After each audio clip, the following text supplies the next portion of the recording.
Hey guys, welcome back. Today, wiring harness update. So I originally filmed all of this with a head cam and time lapse, and it's boring as fuck.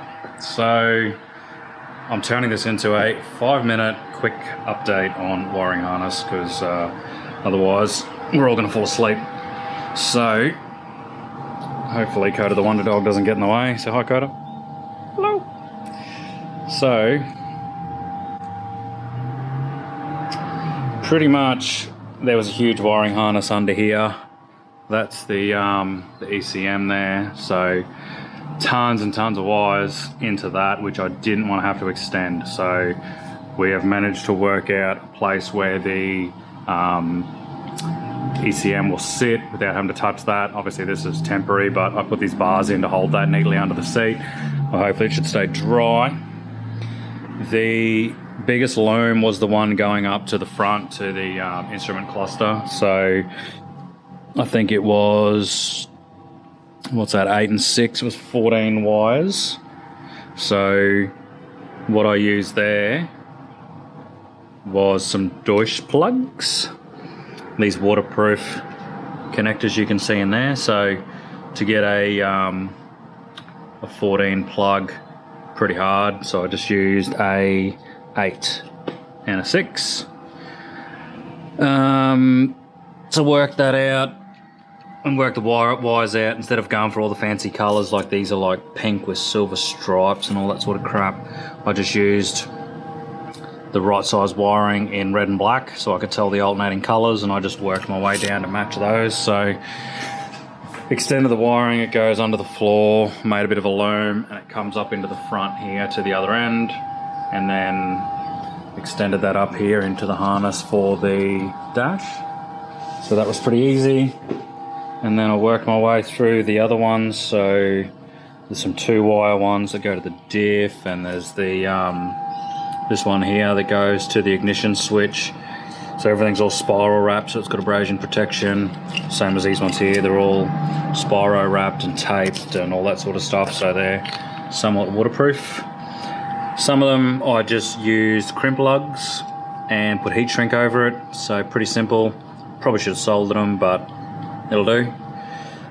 So I extended all of these one at a time, one by one, making sure that I had markers on the wires so I didn't forget what was what. Like this one here, I still need to spiro wrap. This one goes over to the fuel pump, so that's the power to the fuel pump. These ones here managed to stay in the factory location. That's the solenoids on the front that control the full drive. All these ones up in here, same thing. Label them all nice and clean, you know, front diff. These ones here are for the, that was for the run stop switch, which I don't really need in this application. I'm just going to use the start key. So start key works just fine. That'll be my oscillator.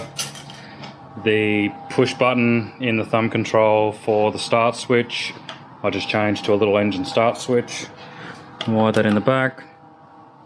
The thumb controls in the left hand grip for the shift up, shift down of the gears. I just got some momentary switches and made sure I tracked which one was which. So I had shift up, shift down.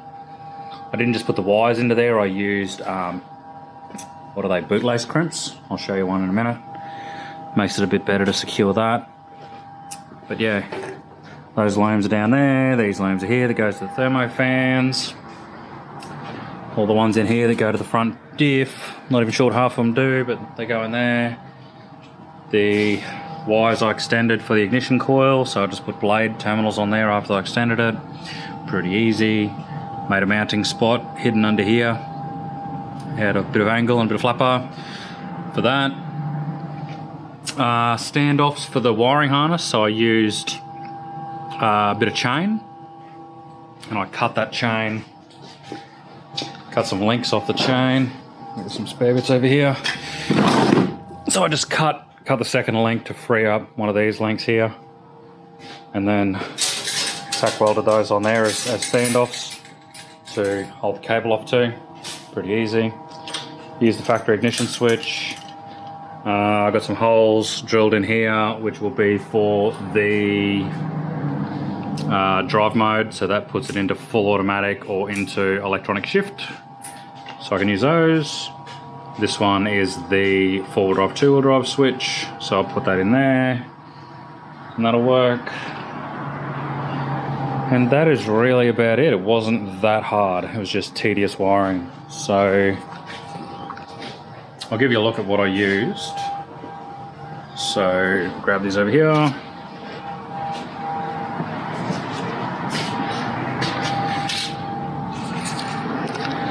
Pretty much all the hand controls were in things like this. So this is off the, what was that off? I think that was on the left, no, right hand control.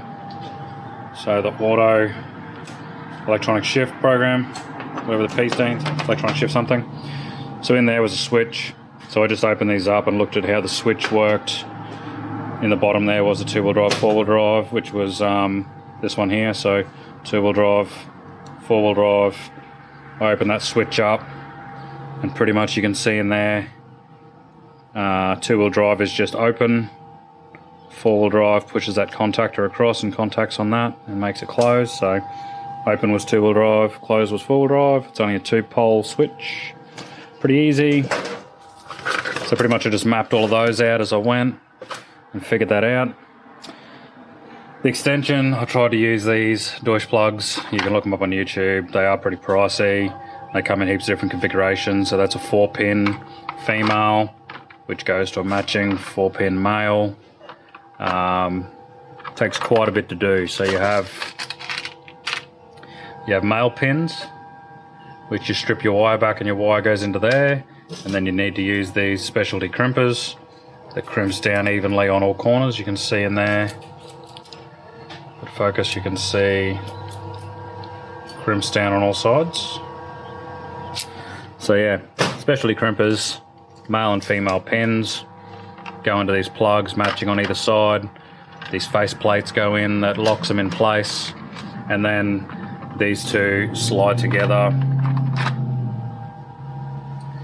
So you can see they slide together with a waterproof seal. So, you know, high level connector, waterproof rear, waterproof connection. Obviously a superior connector compared to normal crimp lugs. So some of the extensions I just use normal automotive crimp lugs. Like these, strip your wires back, insert half your wire into each end, crimp them down with your generic, well these are flash ones. Highly recommend these, ratchet crimpers, red, blue and yellow sizes. Don't use these things here. These cheap shit ones, they're rubbish. Buy a good set of ratchet ones. Even if you're not going to get Deutsch plug crimpers, you know, get a decent set of those. The wires that went into the back of those momentary switches for the shift up, shift down, use some bootlace crimps. So your wire goes into the end of that, crimp those down. You can lock it down with a set of side cutters, but I use the Deutsch plug crimps and I trimmed them a little bit shorter, so it makes the screws in the back of the switch crimp down real tight.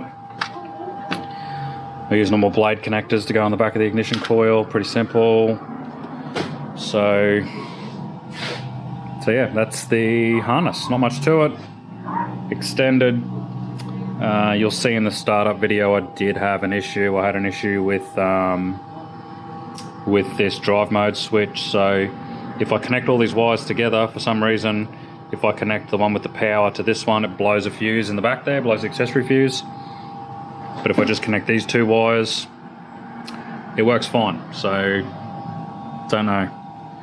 Need to look at a wiring diagram, but maybe that was to do with illumination of a light or something which is not used, I'm not too sure. And I'm also having issues with the 4-wheel drive switch blowing a fuse as well in the back. Blows a different fuse, but I'm not sure what's going on there.